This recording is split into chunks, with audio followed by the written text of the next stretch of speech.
तंबाकू नोशी सेहत के लिए नुकसानदेह होती है। इससे कैंसर हो सकता है। तंबाकू नोशी करने वाले लोग इस बात को जानते हुए भी अपने साथ साथ कई लोगों की सेहत को नुकसान पहुंचाते हैं। लगातार निकोटीन का ज्यादा इस्तेमाल करने से हमारे फेफड़ों में आहिस्ता आहिस्ता निकोटीन जमा होने लगता है, जिसे हम टार कहते हैं। ये टार हमारे जिस्म में जहर का काम करता है और आहिस्ता आहिस्ता फेफड़ों को खराब करने के साथ साथ सांस और गले से जुड़ी कई बीमारियों की वजह बनता है। इसलिए जरूरी होता है कि हमें अपने फेफड़ों की सफाई करते रहना चाहिए और फेफड़ों में जमा टार को फ्लश आउट करना चाहिए। दोस्तों, आज हम इस वीडियो में आपको एक बहुत ही जबरदस्त नुस्खा बताएंगे, जिसके इस्तेमाल से आपके फेफड़ों में जमा टार पूरी तरह से साफ हो जाएगा और आपके फेफड़े एकदम साफ हो जाएंगे। अगर आपने अभी तक हमारा चैनल सब्सक्राइब नहीं किया तो सब्सक्राइब कर लें और साथ मौजूद घंटी के बटन को दबाकर ऑल नोटिफिकेशन सेलेक्ट कर लें, ताकि नई आने वाली वीडियोस का नोटिफिकेशन आपको मिलता रहे। इस नुस्खे को बनाने के लिए हमें जिन चीज़ों की ज़रूरत पड़ेगी वो कुछ इस तरह हैं। अदरक का एक छोटा सा टुकड़ा,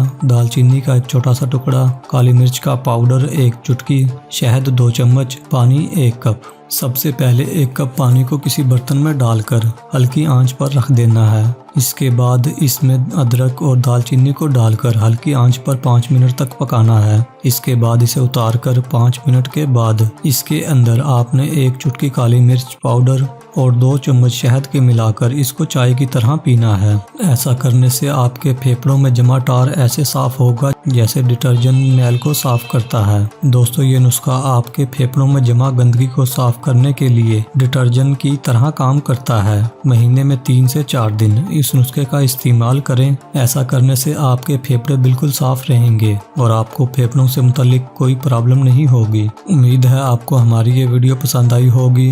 आपको हमारी ये वीडियो कैसी लगी इसके बारे में अपनी राय जरूर दें। अगर आपको हमारी ये वीडियो अच्छी लगी हो तो इसको लाइक और शेयर करना मत भूलें। शुक्रिया।